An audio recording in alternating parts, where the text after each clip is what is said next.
this episode, God's sovereignty. Howdy y'all, I'm Pastor Mark. I'm the pastor of Copeland Christian Church, and this is Theological Moments with Pastor Mark. It's good to be with you all today. Today, we're going to talk about God's sovereignty. This is a concept that seems to have a great deal of misunderstanding surrounding it. And so today I just want to spend some time clarifying what a proper understanding of it is and hopefully give some left and right lateral limits for thinking Orthodox Christians to hammer out on their own the nuances of this doctrine and related doctrines. As a working definition, let us consider that God's sovereignty essentially means that God is supreme in power and authority in the universe. Or more simply stated, God rules the universe. He not only can, but has the right to do whatever he chooses with his creation. And for the sake of this video, I'm just going to make this assertion and move on, though there is plenty of biblical support for it. So we understand that God can do whatever he chooses, whatever he wills. And Isaiah 46, 9 and 10 help us understand that, where it says, "Remember what I accomplished in antiquity. Truly I am God. I have no peer. I am God, and there is none like me, who announces the end from the beginning and reveals beforehand what has not yet occurred. Who says, my plan will be realized.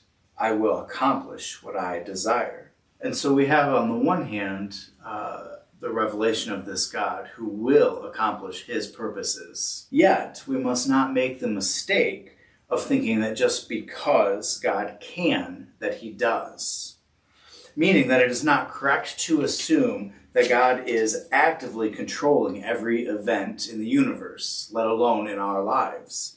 In fact, God has given human choice. That is, he's given us free will. And Deuteronomy 30, 15, and 19 is one scripture which supports this. It says, "Look, I have set before you today life and prosperity on the one hand, and death and disaster on the other. What I am commanding you today is to love the Lord your God, to walk in his ways and obey his commandments, his statutes, and his ordinances. Then you will live and become numerous, and the Lord your God will bless you in the land which you are about to possess.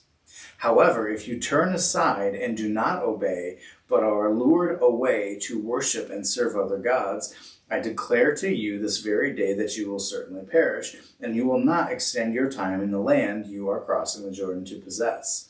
Today I invoke heaven and earth as a witness against you that I have set life and death, blessing and curse before you. Therefore, choose life so that you and your descendants may live."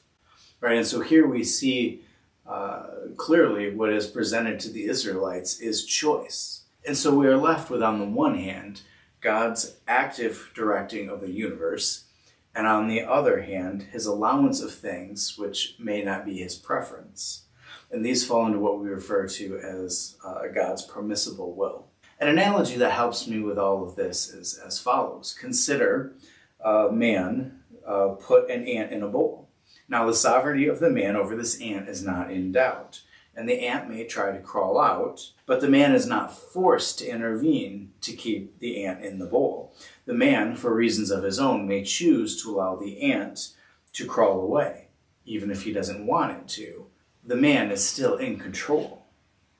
Now, there's a difference between allowing the ant to leave the bowl and helplessly watching as it escapes.